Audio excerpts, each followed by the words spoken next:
In today's video, I'm going to show you how to find ChatGPT traffic in Google Analytics using the traffic acquisition report.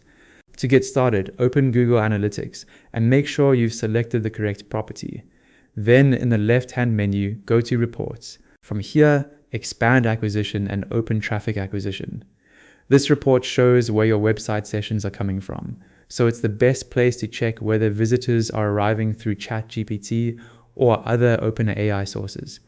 Above the table, click the primary dimension dropdown and change it to session source/medium. This breaks down traffic by the referring source and the traffic medium, making ChatGPT referrals easier to identify. Quick side note, for more practical Google Analytics tutorials, subscribe to Ecom Control. Now use the search bar directly above the table rows and type ChatGPT. If you don't see results, try searching for OpenAI instead.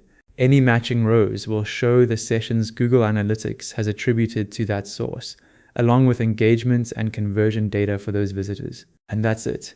You've successfully found ChatGPT traffic in Google Analytics.